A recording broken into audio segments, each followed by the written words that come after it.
All right, everybody. Thank you for sticking around and joining us for the new release rundown.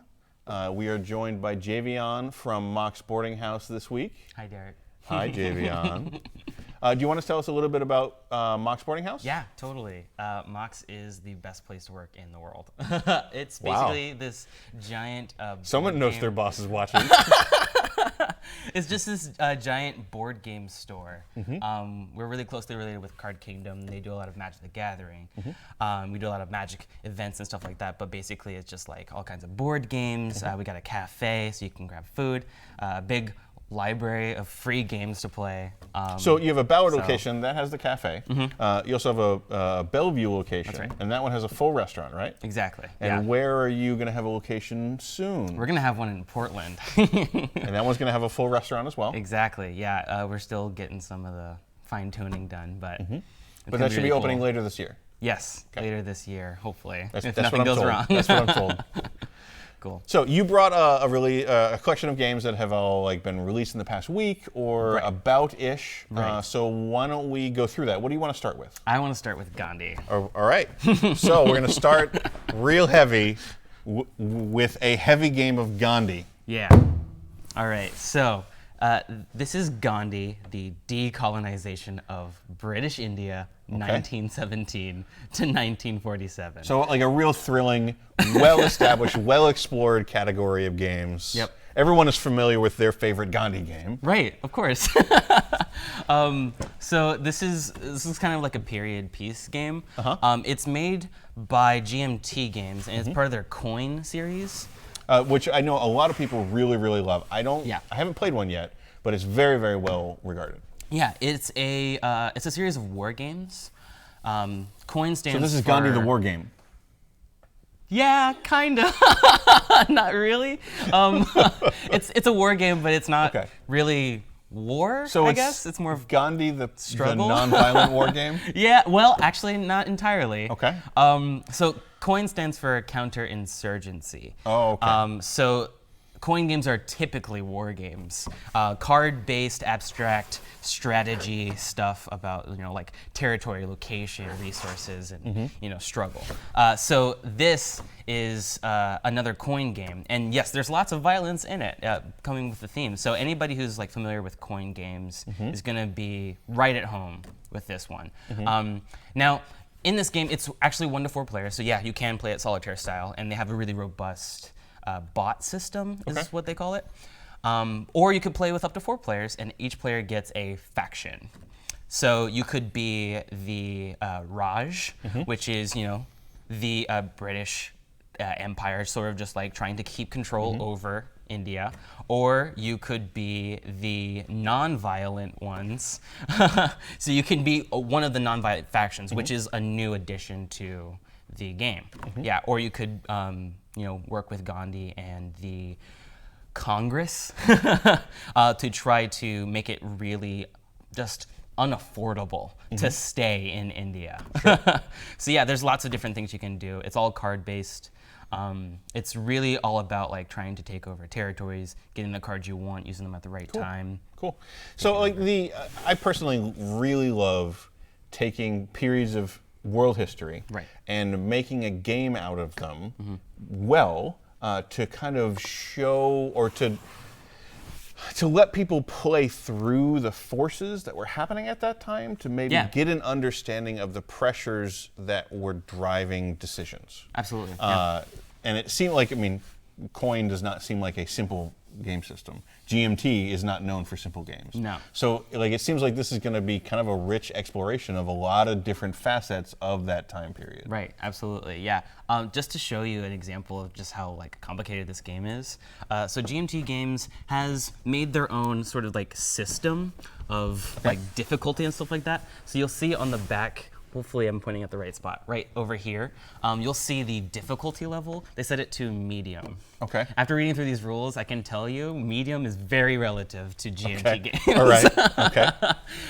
It's probably somewhere close to your whole day if you're going to be playing this game, which is fun. Sometimes those games are great. It's awesome to take a Saturday and just play through that and kind of be immersed in that the entire time. Yeah, exactly. And one of the things about this one is that like it has campaigns and scenarios. Okay. Oh yes, very so interesting. you can. It's sort of Legacy-like, but you're not like tearing things up. You can actually replay different scenarios and stuff. Sure. So yeah, as you play from game to game, you'll take the actions that you took from the previous session and play them with the new one.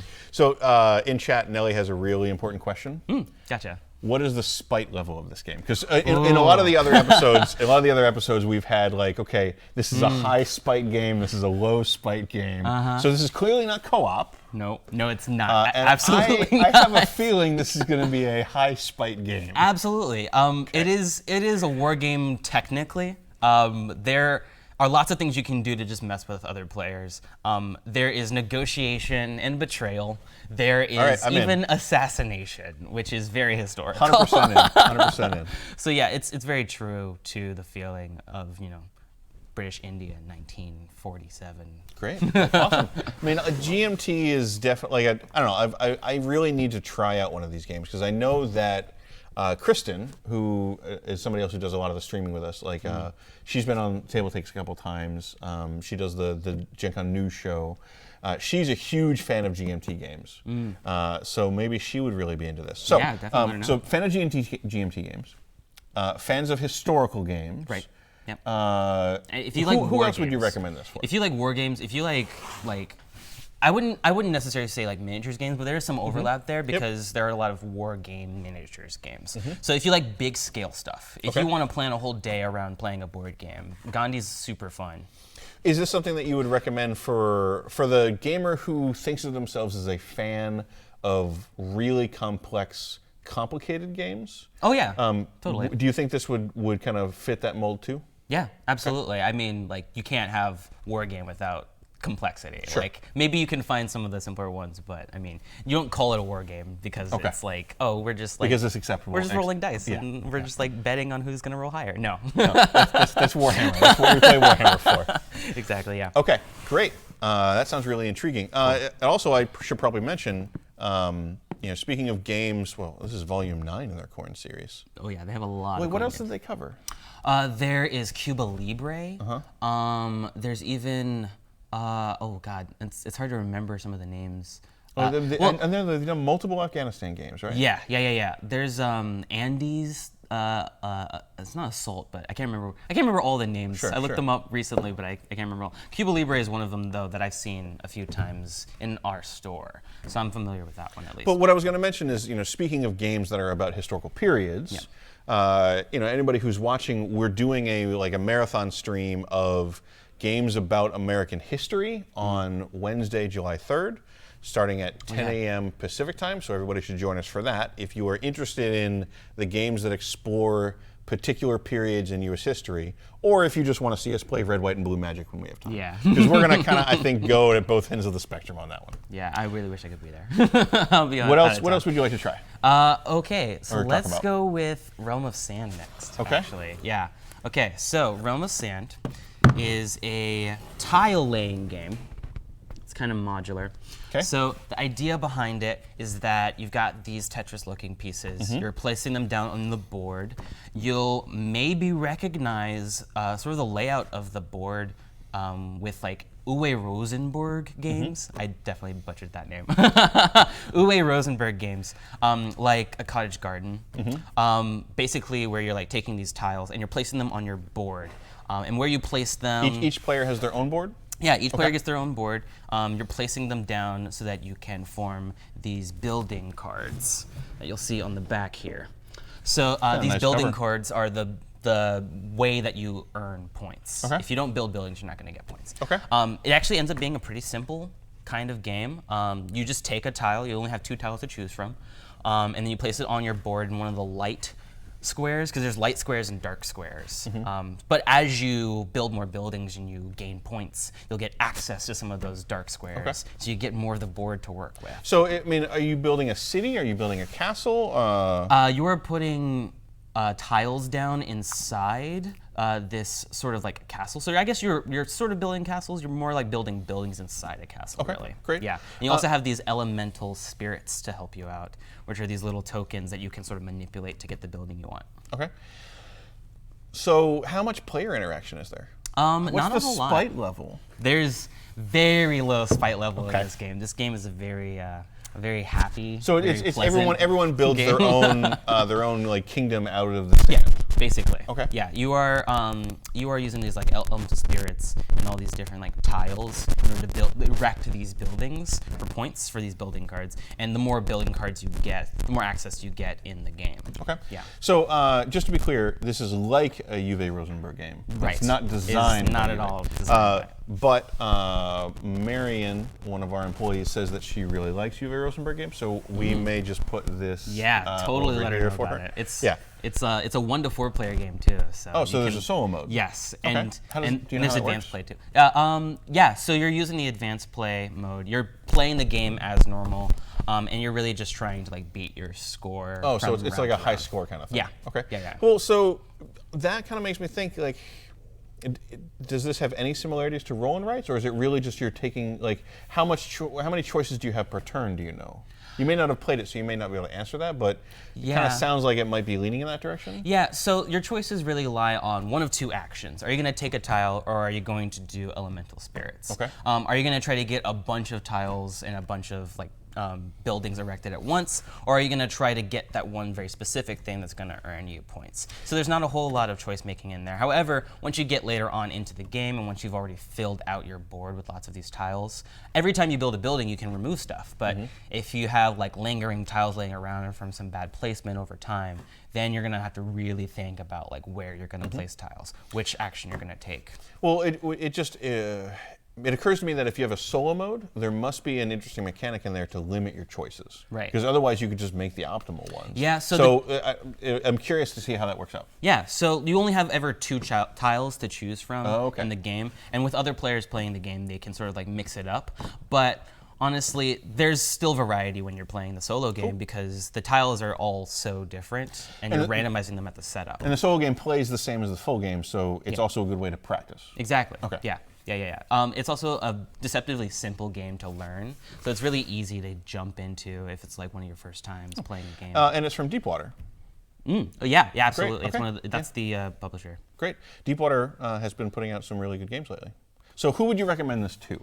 I would definitely recommend it to people who, if you want to just play something sort of like easy to jump into, but with some depth or strategy into it. Okay. So if you like tile laying games like Patchwork, or anything like Tetris, or if you want to play something that's along the same like complexity level as like a medium level game like a Zool, or like any of the... How does this compare to, like, say, Baron Park? Because I know some people at the office really like that. Very similar. Okay. In terms of complexity, it's very similar in terms of like theming and you're mechanics. and you're building your own kind of thing. Yeah, except that it's not a race. Sure. It's more of just like you're trying to score lots of points by the end of the game. Okay, great.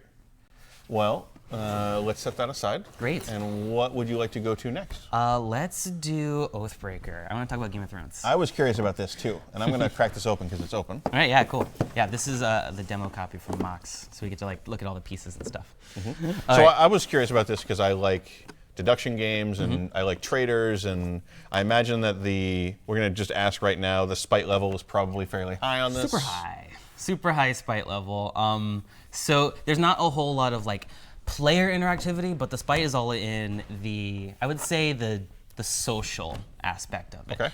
One player is a king, and everybody else playing are just followers. And you might be a loyalist, like Ned Stark, or you might be a conspirator, like Littlefinger, and you'll get like a card to show which one you are. Littlefinger, I think, is more loyal than you might think. Well, tell that to the board game designers. Don't look at me. Sure. Also, by the way, light spoilers ahead. This is based on the TV series, not the books. So you'll see lots of pictures of characters taken straight from the TV series.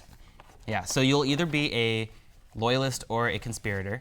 You'll get a little card to show you who you are, and then throughout the game, you'll just have like the king going on different like quests and missions and taking all of the followers with him. So the king just basically hands out all these different cards. Oh, boy. And the cards might be helpful for certain quests, but not helpful for others. The king is going to give... So the king gives out cards however the king wants? Yes, exactly. Do they know what cards they're giving out? Yeah, absolutely. Yeah. So the king will look at the cards and they'll give out the cards to whoever they think is loyal to them. They'll give good, useful cards. And anybody that he thinks is a conspirator, they're going to get all the very useless cards or things that are only helpful. Because every turn you have to play 2 cards, no matter what the quests are out there. So then you'll take one of these little chips, and it's actually like coordinated with like which character you'll choose, whether it's like Margarine or Marjorie, excuse me, Marjorie Tyrell or Melisandre or even. It looks like so it looks like all these boards, it's 1 player per faction. Yeah. So you either play Arya or Ned. Yeah. So it looks like there's probably going to be 1 like poker chip per faction too. Yeah, there's lots of different poker chips. They're really nicely designed too. But yeah, you'll place your chip down on wherever you place the most cards. So the king will know not exactly what cards you place down, but which quest you place the most cards into. So if you place them evenly out, you can choose which quest you're going to put your token onto. But you have to play at least 2 cards every turn. So the king is going to gather information and is going to like deduce who he thinks is going to be is on his side. So if he hands like really good cards to somebody, but they're only playing bad cards, obviously that person's a conspirator. But if he hands bad cards, if the king just took it up from another perspective. Yeah. So it looks like there are these cards that you play on the mission to make the mission succeed or not. Yeah, exactly. You'll total up all like the chaos and all of like the bonuses to the faction or bonuses to the quest, and you'll see if the quest succeeded or if the quest failed. If it succeeded, then yay, we get to add like honor and coins to our pile. We get to add order to the track, and order and chaos is like the main aspect of the game. Whoever's faction, not faction, but whoever's like side has the most points is the winner. So the king wants order, and the conspirators want chaos. And to be clear, all of these characters can be either loyalist or conspirator. Yeah, exactly. So it's not guaranteed that Ned Stark will actually be a good guy. It's a very fun like negotiating tactic. So you're going to get a card that's going to tell you what your identity, what your side is. Yeah. And then it looks like there's these cards that are these like traits you're gonna have. Yeah, those are secret objectives that you have on your own. Okay. Besides your side of the team winning, you can also be a winner if you have like these secret objectives collected. Yeah. Well, does that let you win if your side loses? Not necessarily. If your side wins and you have your complete objective, then you double win. Yeah. So you're better than got it. Yeah, but you can't win if like so the king in all order reigns. What are these cards? Because these seem like action cards of some kind that you can play, like orders. Those are favor cards. Those are extra special cards that the king can give out on certain sections. Through the track. So sometimes you do missions and then you give out favor cards, and then you do missions and you favor cards. Great. So this sounds like kind of a combination of. Like a lot of the deduction games, like Secret Hitler, but a lot of the resistance I see in this. Yeah. It's a lot of like going on missions and but then secretly also trying to help one side. It seems like there's a little bit of Mafia de Cuba, where there's the one player is trying to figure out who is good or bad. Yeah. Kind of what happens in that game. I'm surprised that there's more going on here than I had anticipated. Yeah, it's really cool that there's just like one person who's sitting there making all the decisions, and everybody else has to just sway them to do what they want, and also sort of convince them that they're on your side while everybody else isn't. It's probably really cool as long as that person is ready for the stress of that position. I have a feeling so that social deduction games like this. Are very much for some people and not others. Yeah. And this feels like it might even be more for some people and not others. Yeah. Where if you want to play this game, you need to be ready to be the king. Yeah. And be ready to maybe be a really bad one. Yeah, you don't need to have to actually watch the show to enjoy the game because it doesn't require any trivia knowledge or anything like that, but you really do. Mission. No, but you really do need to be sort of in the mood for some politics. You gotta get in the mood to like converse with other people, have some social aspects to it. So it could be a lot more fun. You can have a lot more like interesting scenarios. If you have like Ned Stark, who's actually a conspirator, trying to help Melisandre tell the king that what's his name, Tyrion. Gosh, I keep forgetting all their names because there's so many. Well, they're names. all dead now. So. Yeah. Do the conspirators know each other? No, actually, nobody knows who anybody is. So you don't actually know if somebody's on your team or not. Okay, that seems like a little bit of a departure from a lot of standard deduction games where you have the good team who has no idea what the hell is going on and are all incompetent. Yeah. And then you have the bad team who totally know each other and have a plan and will totally get it together. Exactly. So everybody's engaged the entire time, just like the king is, trying to figure out who everybody is. Is there player elimination? No, there's no elimination of players, but the king can sort of mitigate how much power you have by which cards you get. It's also a big party game, so 5 to 8 players. Do not play this game with any less than 5 unless you are willing to make some very generous house rules. Okay. Yeah. But that's intriguing. Like because I remember this was announced, and I love social deduction games. So I was curious what they would do that people haven't done yet, and it sounds like there's a fair amount of game here. Yeah, it's kind of restrictive on how many different groups can play it, because typically you'll find lots of people who are in groups of like 4, or you'll find like couples who want to play board games together. So I would only pull this one out if you're like at a party, or if you're like going out to like a meetup or something. So other than Game of Thrones fans who have a lot of friends. And like to betray them. Yep. Who would you recommend this game to? Who should check it out? Really, anybody who wants to do something that's like similar to Resistance or similar to Avalon, but you want like a new, fresh take on it. Okay. If you really like diplomacy, or if you really like any games that have sort of like a social deduction aspect to it, this is definitely got it, and it's got lots of depth to it too. But also, if you've played those games and didn't like them, this is not going to change your mind.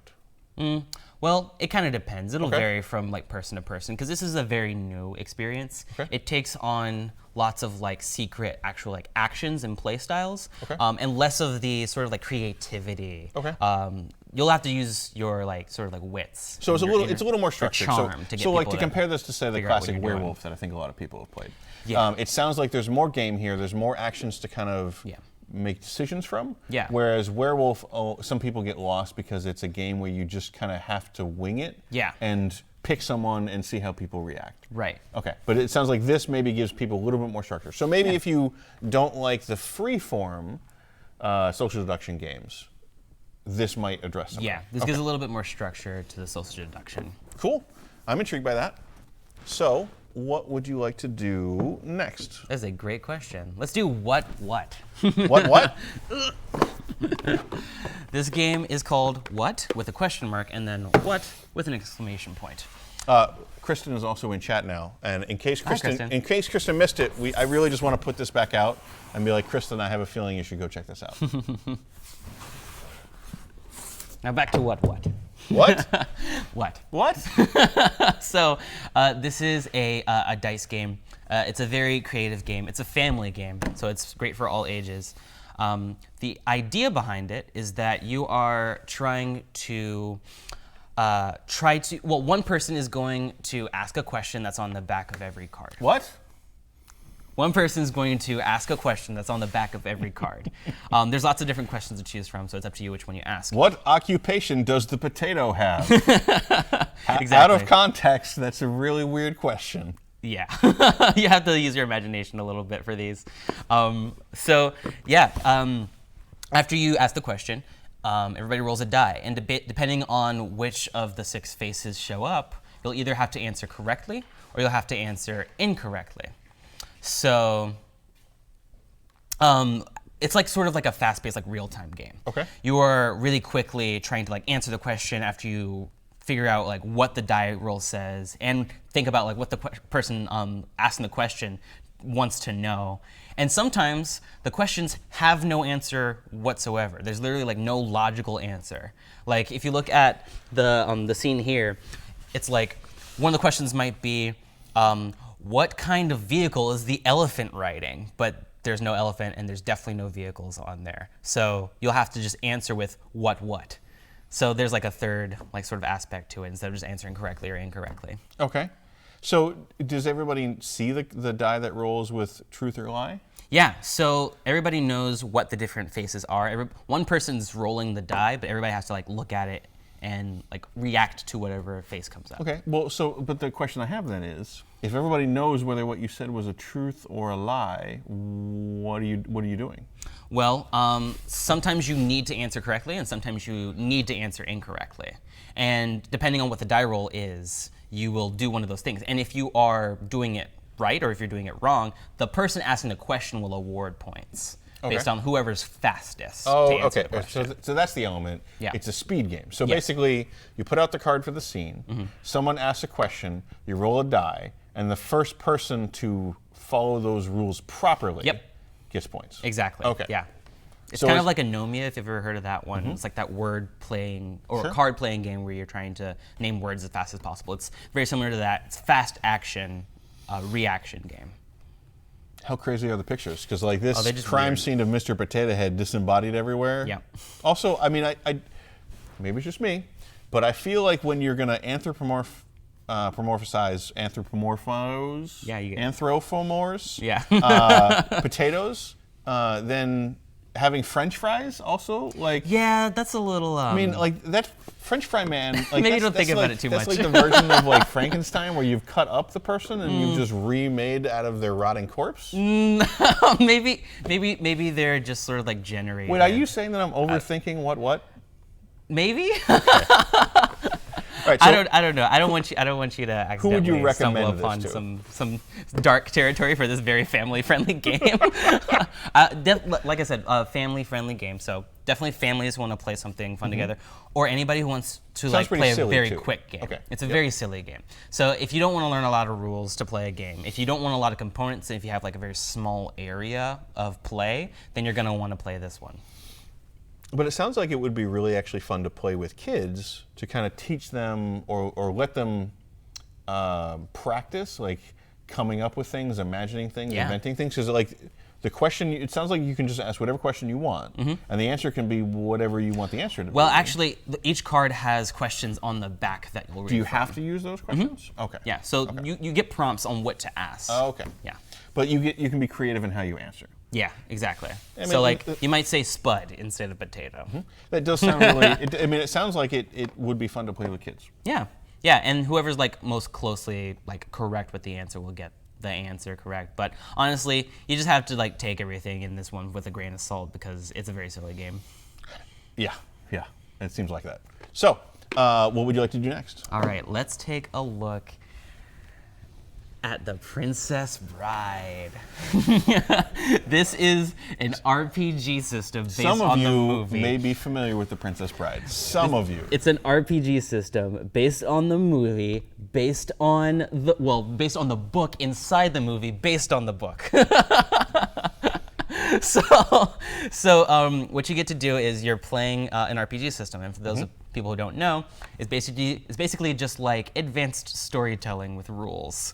So you'll get your friends together, you'll sit down around the table. One person, hopefully the GM, which is the game master, knows the rules and tells everybody what the rules are, and then you start rolling dice and telling stories. They're very Princess Bride related and Princess Bride-esque. That the book comes with adventures for you to run, and also it comes with all like the quick start rules and things like that on how to play. What's cool about this one is that it actually uses the fudge dice system. So if you are already playing games like Fate or anything that uses the fudge dice, which are basically just like six-sided dice with pluses and minuses and blanks, if you already have those dice nearby, then you can use those in this game. But like you're basically just like grabbing a bunch of stats for your character. You're choosing a class. You could be like a pirate or a scientist. So I mean, I guess with Princess Bride, because it was such a meta narrative. Yeah. How much of that like framing is brought to the game? Like, are you playing characters who are playing characters, or are you just playing the characters? Oh, that would be fun. No, you're actually playing a character in the book, and the game master is kind of playing both like the puppet master for the world, so but what you're also saying Grandpa. is you're saying it's a LARP Yeah. for us playing the game, man. Yeah, Great. Definitely. Okay. All right, Definitely. We'll go with that. Sure. Yeah. So you pick your class, and it uses stuff from the movie, which is also from the book. So you could say from the book too. But as you can see on the back here, we're treated to a grandpa and a little baby Fred Savage grandson, and a quote from the movie. So like that's what you're doing. Now Grandpa's telling like a different story, and this time it's even crazier, and it's got even more fencing. Oh, all right, okay. That's an interesting take. Like to explicitly say, hey, The Princess Bride was a story a grandpa told to a kid. So now you're going to tell a new story. Yeah. So are you expected to use the characters and do new things with them, or are you expected to make new characters? New characters. Okay. Always new. You're choosing like circus characters. Okay.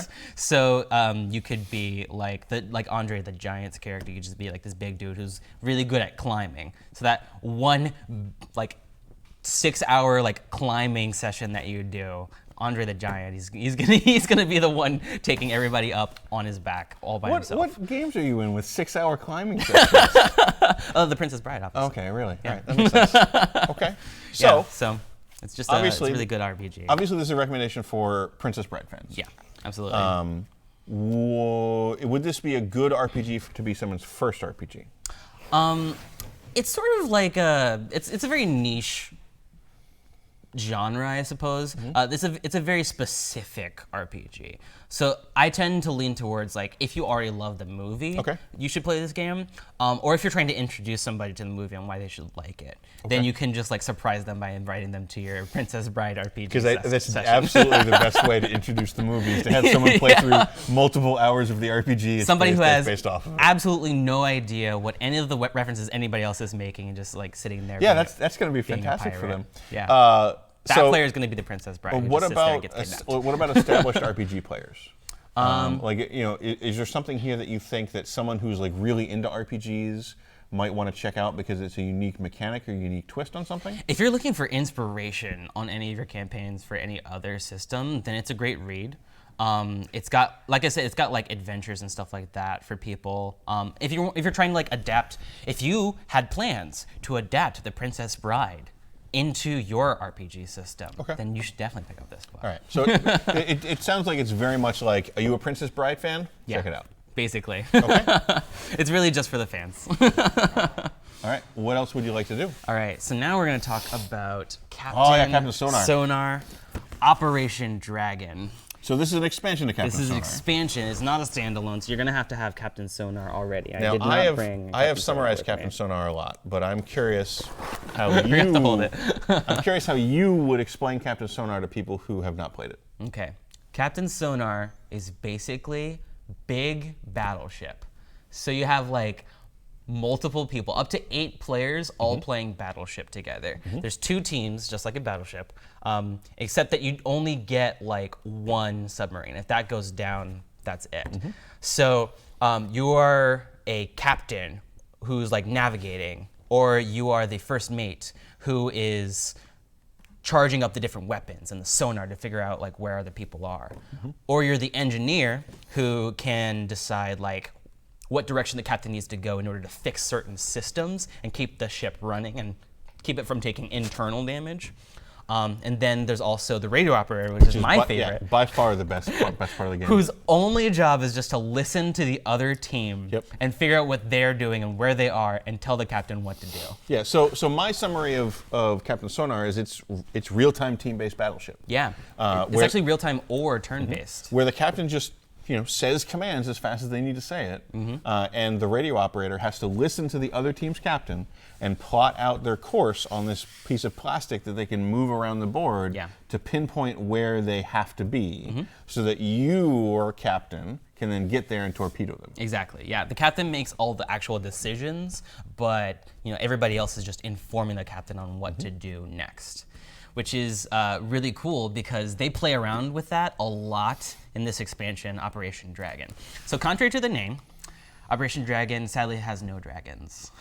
They might have like a character named like Dragon or something like that. Maybe a mission called Dragon or something, but there's no actual dragons. Well, everybody knows that government military operation names never have any relation to what they're doing, unless you're playing some weird thing where the government is evil and they came up with too on the nose title. Yeah, exactly. Like I'm sure Dragon is like some acronym, and people are gonna have to figure that out for a So this is like a whole campaign. It looks like something.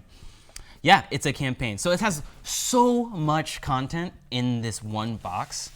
Fans of the first Captain Sonar expansion, Upgrade 1, are really going to be happy with this because there's so much stuff in it. You tried. Apparently there's too much stuff. Yeah. So they have something called expert cards, which are like these one-use cards that you can either add into a normal Captain Sonar game, or you can add in based on your successes and failures in the campaigns and the different like missions that you're going on in the expansion. And these things will range anywhere from like extending your torpedo range to one-time use. Oh, I just have an extra torpedo now and I can fire it again right away. And they're really powerful, so you have to be careful about how many you give to each team unless you want like a really crazy game. But they add a lot of those expert cards in there. Interesting. So there's like a lot of content. Well, I really like the idea of adding a campaign just because Captain Sonar is an amazing, crazy game. But linking the games together will add a whole new dimension to that. Yeah, I mean, it's not just like, oh, here's like a new map and more stuff to like maneuver around. They really change the game every single time you do missions. Like the first mission, you choose like what team you're gonna be on and what role you're gonna be. Then it's just the captains, real time, fighting it out, like navigating their ships. Are they punching each other? No, actually, like, no, they're just like doing every single action that everybody else is supposed to do by themselves. Then you have to navigate to different islands and pick up the other members of your crew and add them to your ship so they can take on the different roles for you. So you can just like say like, oh, forget you guys. I'm gonna go around and just like fire my torpedoes at this other guy who's trying to pick up his teammates. I'm never making you captain. I can do this all by myself. If that was your first reaction, you were definitely not my captain. Or you could pick up your friends and then have them do stuff for you, and then lighten the burden on yourself. So, I mean, it sounds really intriguing. Just because Captain Sonar is a really fun game, so I'm glad that they're playing around with it. Yeah. And Kristen was in chat noting that one of the series of games that we were talking about on the Gen Con news was the the Captain Sonar Championship at Gen Con. And there are probably still tickets. Yeah, so you're excited now. Yeah, because Captain Sonar is amazing. And tournament play, I can imagine. Yeah, so if you're at Gen Con, you should, I doubt they're going to be playing Operation Dragon there for the tournament, for the championship, but you should definitely grab a ticket for it, because this is approved by both of us. Captain Sonar, 2 thumbs up. Super good game. I love this game so much. Yeah, and it also adds in like new submarines and different types. So like typically in like a normal game of Captain Sonar, all you have is just like a regular ship and everybody's ship is the same. But in this one, you can have like, oh, all of my weapons are really easy to load up, but I'm like terrible at finding out where my opponent is. So like takes us a long time to figure out like how to charge up our sonar and then use it on to figure out where they are.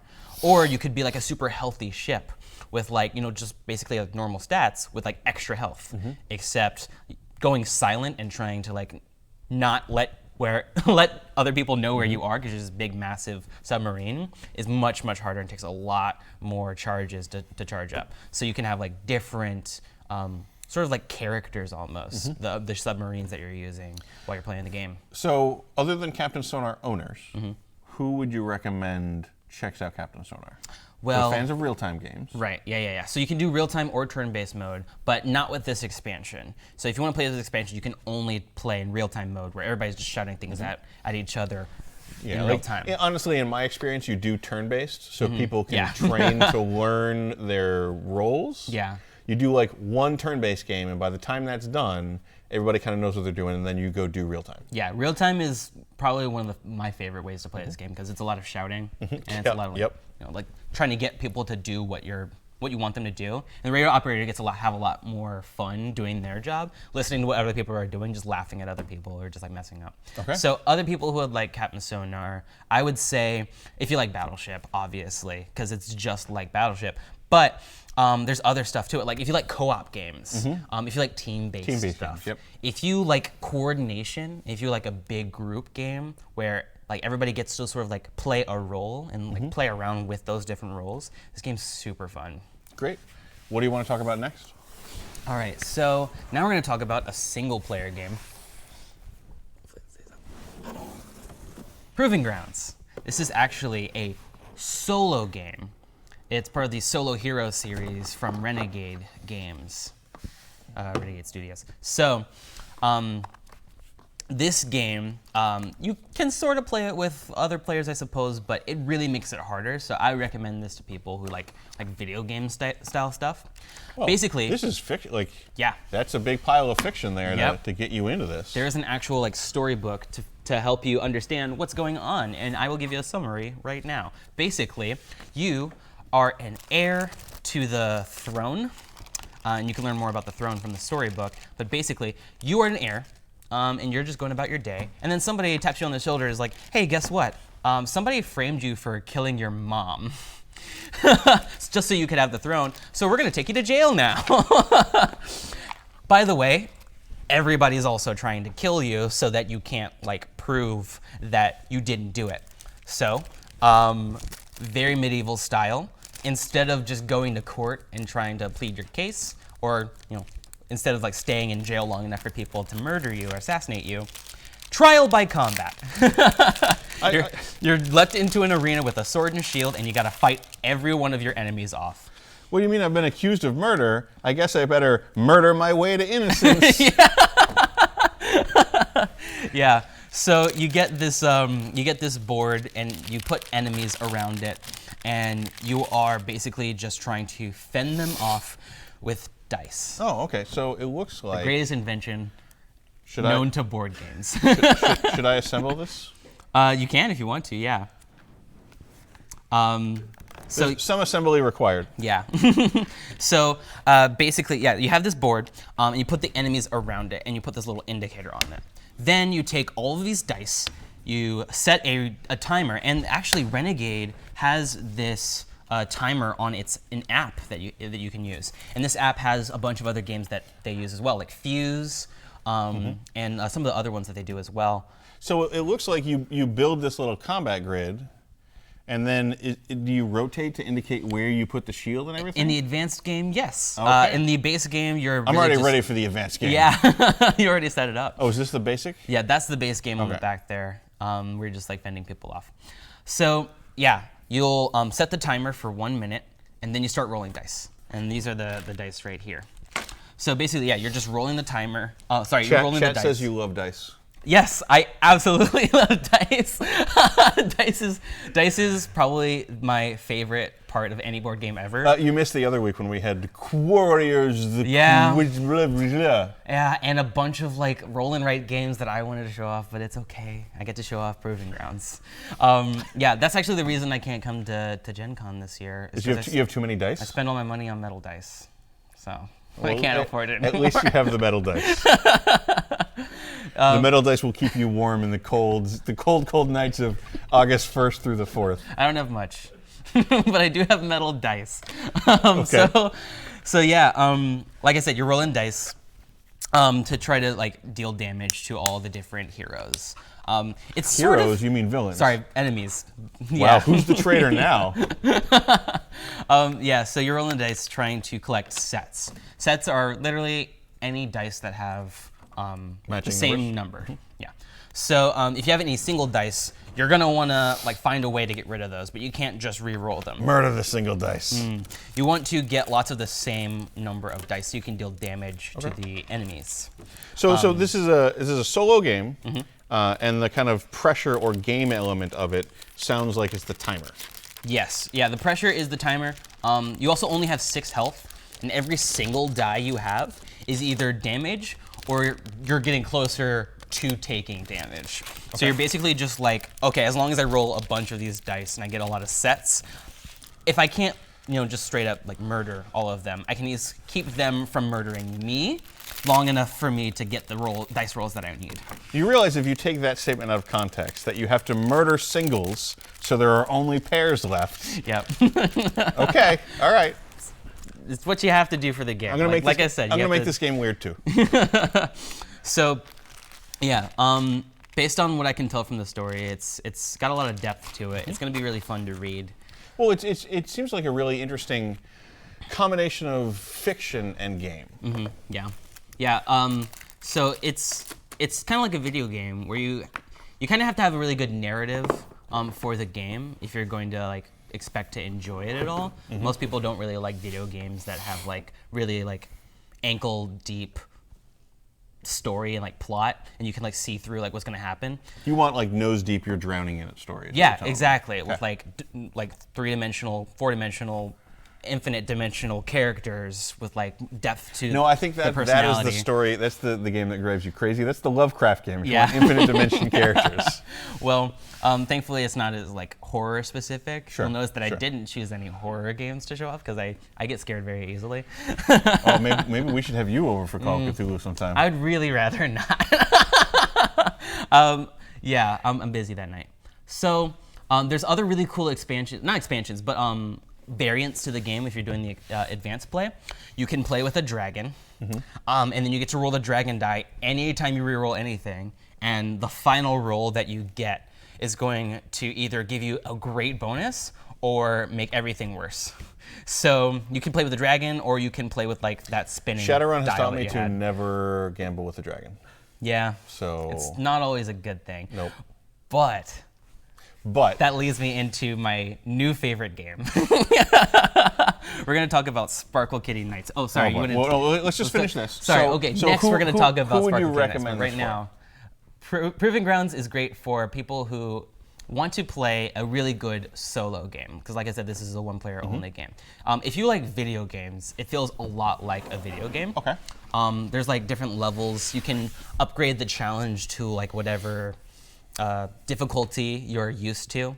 You can also recommend this probably to anybody who's like really into fantasy or like just like wants a really cool narrative. Okay. So narrative heavy, solo, but real time. Yes, absolutely. Okay. It's real time, so it's like really fast paced, and it works with the same app that Renegade Studios uses for I'm pretty sure Fuse and some of their other games too. Great. So now you're permitted to talk about Sparkle Yay! Kitty. All right, cool. Sparkle Kitty Nights is amazing. So Sparkle Kitty Nights is a family game. This is actually the sequel to the first game, Sparkle Kitty. Sparkle Kitty is basically like Uno, if you've ever played that, where you are placing down cards if it matches the same color or if it matches the same suit. So in this one, you'll get like crowns and hearts and stuff like that as suits. And you'll have like red and yellow and blue for the different colors. So you just have to play down a card on top of another one to make a spell. Now in Sparkle Kitty, you always have to say the name of the spell in order to cast it. What would some spell names be? I would say like Meaty Muffin. Okay. Or like Super Glitter Weasel or something like that. Slippery Meat Weasel? Yeah, or Slippery Meat Weasel. This is Sparkle Kitty Nights, and it's decidedly a little more after dark, after hours than Sparkle Kitty. Sticky Puddin' Muffin? Yep. That's definitely one of the names. Those are spells. Those are definitely. Those are real spells that you can cast. Real spells. Real wizards have cast those spells. Yep. So you're placing down these cards to try to get rid of cards from your hand in order to save yourself from the tower. Everybody's playing a princess in Sparkle Kitty, and if you can just get rid of all the cards in front of your tower, you can basically just like win the game. The first person to do that wins. In Sparkle Kitty Nights, everybody has a hidden identity. You are a knight trying to escape from the tower. So to escape, of course, you're going to play like regular Sparkle Kitty, but with your hidden identity, you're either on one of two teams. You're either one of the good guys or you're one of the bad guys. And the good guys, they want to help each other escape, and the bad guys want to help each other escape. But you don't know who anybody is at the start of the game. So this is the social deduction innuendo game. Yes. Okay. Yes. But this also version, Uno. This version keeps it kind of PG-13 rated. They don't really go into anything like really adult. Slippery Meat Weasel. It's sort of PG-13, but there is a not safe for work expansion, so you can get even naughtier. Well, if Slippery Meat Weasel wasn't far enough. It's definitely not. You can definitely get worse than All that. So yeah, once you escape from the tower, you have to flip over your card and show everybody if you're a good guy or a bad knight. And then you can try to figure out who like the other good knight is, if you're a good guy or a bad knight. And then you can continue to play the game, and when you're removing cards from the tower, instead of removing them from yourself, you can remove them from other people. Okay. And once you've finished escaping from the tower, nobody can remove you or add more cards to your tower to make the game last longer for you or anything like that. Interesting. Yeah. And probably the best part of this game, if like the naughty words weren't funny enough for you, you can be a dragon. If you're playing with an odd number of players, or if you want to play up to 5 players, you can be a dragon. And the dragon's entire goal is to reveal themselves so that nobody can place any more tower cards on them. But also, if you can remove the last card from somebody's tower, you eat them and you win the game. Okay, all right. So if nobody knows, like, if you're a dragon or a bad guy or a good guy, then they'll just be like sort of like adding cards to your tower. Now I just have this image of a dragon. Like, imagine a huge dragon trying to stuff itself in this tiny little suit of armor. Stuck in the tower. And then it's making really bad sexual innuendos to try to convince spells. people, like, hello, fellow humans. I like slippery meat weasels, too. Mm-hmm. Yeah. You are now Puff the Magic Dragon. Great. But, like, I think you worse. mean Buff the Magic Dragon. Yeah. I would love to see Buff the Magic Dragon. All right, Get so a TV series. that sounds like a game. that is a game. Who would you recommend this game for? Everyone. Sparkle Kitty Nights is great because it appeals to all age ranges. Obviously, if you're looking for a very complicated, extended game with lots of rules, probably not Sparkle Kitty Nights, but it's a great in-between game. It's a great cool down from when you're done playing Gandhi. If you like card games, if you like really simple like games like Uno or like any of the classics, Exploding Kittens, like I think we were talking Kittens. about. Yep. Yeah. Okay. Then this one's really fun. Or if you just really want to play something with more performative aspects to it, where you have to say the name of every spell you're casting every time. Where you can make playing your it. parents say Otherwise Slippery you get Meat more Weasel? cards. Yeah, where you can make your parents say like Super Booty Weasel or something like that. That was one of the joys of Cards Against Humanity, was making my parents read those cards. All right. Oh man. So I think we have one game left. Is that right? Yes, we have one left. It's called Expancity. We can hide behind this one. So this is a big old game. It is big for a reason, because you are building skyscrapers. Mm-hmm. It's made by Breaking Games, and they made a lot of games that are sort of like similar in terms of like the style. They also made Sparkle Kitty Nights. Oh yeah, yeah they did. The entire idea behind this game is that you're building these skyscrapers. Mm-hmm. Every turn, people are going to be placing down these tiles, and then you're going to be putting buildings and you're erecting skyscrapers on top of the different tiles. And you can make residential buildings. Erecting skyscrapers, you said. Like towers in Sparkle Kitty Nights. So yeah, you can make residential buildings or you can make commercial buildings. Residential buildings are much easier to make, they're much faster. Commercial buildings are they take a lot longer to build or finish. Sure. However, but they give you more points. Okay. Yeah, so you're probably gonna wanna go off for those like recreational buildings at the start and then mix in some of the commercial buildings so you can get lots of points at the end. So there's also modifier tiles that will say like, oh, if this is adjacent to a commercial building, then that commercial building loses 2 points or something like that. Or if this is adjacent to a residential building, now you get 2 more points. So you might not want to just put all your buildings out right away because somebody might add some modifiers onto it before. So you get a everyone chance is to. building on the same city. Okay. You're also putting tiles out on this big city that you're making so that everybody's building the play area as you play. Yeah, so you can either put like tiles down or you can put buildings down. And as you play, you'll also get these secret objective cards. And if you can get a certain layout for the city in any configuration, whether it's your buildings or somebody else's, you can score extra points for those. And towards the end, you'll get like awards and trophies for having like the most secret objective cards finished, or for like the highest tower, or for building the most buildings and things like that. And so what it looks like in here is that these are not like pre-done buildings. Like each floor is a different piece, so you can kind of stack them and build taller and taller skyscrapers. And as you put like caps on the tops of them, you gain access to building bigger skyscrapers. Okay. So you could put up to 3 buildings out, but you can't like raise them up until you put a cap on, which you'll need like other resources to do. Okay. So, I mean, it sounds pretty straightforward city building game. Yeah. But who would you recommend this for? And are there other games that are similar to it that people could kind of tell if they would like this game if they played something else? Yeah, if you've ever played like Santorini, that game is very similar to it. Yeah. You're building up buildings so that you can get this little character up to the top of it. But in this one, you're just building the buildings for points. So I recommend this to anybody who likes that game, Santorini. Because it's also very tactile, the same way Santorini was. Yeah. And if you like three-dimensional games where you can like actually build things, it's very good theming to have a game where you're actually building things physically rather than just playing cards to show that you've built things. Sure. It's also really good for people who like sort of a little bit more like strategy in their game. Because there's lots of interactivity where you can play tiles around other people's buildings to sort of like make their buildings worth less, or put modifiers around your building to make them worth more, and things like that.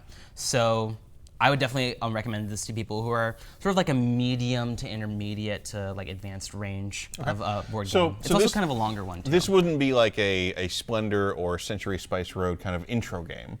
Like it's not as simple as that. No, this one takes a little bit more, just because you have to remember so many things. So it's more, as you're saying, it's more intermediary. You've played some of those games, you want to explore something new, but you still think this is very accessible. But it's not like a super hardcore game either. Yeah, it's not like super intense. You'll catch on to the rules pretty quickly, and there's also like great like videos out there and tutorials. But where's the spite level? I would say. On a scale like to 1 to 10, maybe like a 7 to 8. You can definitely mess with people. So medium high bubbling spike. Yeah. Okay. Not super high, not like a 9 or 10, but there's enough room for you there where if you get that right modifier and you know what your opponent's trying to do, or if you can sort of like tell that your opponent's going for a certain size building or something like that, you can play these modifier tiles down, or start putting down buildings in places where other people really wanted to build theirs. Okay, great. Well, I think that covers all the games that you brought. Yep, that's it. So thank you again for joining us. No problem. Happy to be here. I've always wanted to. Thank you again for researching all the games. So we're glad that we finally had you on the stream. Thank you. And thanks to Mox for sending you out. Is there anything else that you want to say? I wanted to say thank you for letting me on the stream. Thank you to Mox for letting us borrow all these games for the day. And yeah, make sure to come by Mox sometime if you want to check out a really cool board game cafe. It's very you also do a lot of demo time at Mox, right? Yeah, I love teaching board games. So if you want to learn a board game, I'm shocked. Come by on like Thursday or like any day on the weekend, and I will teach you a board game.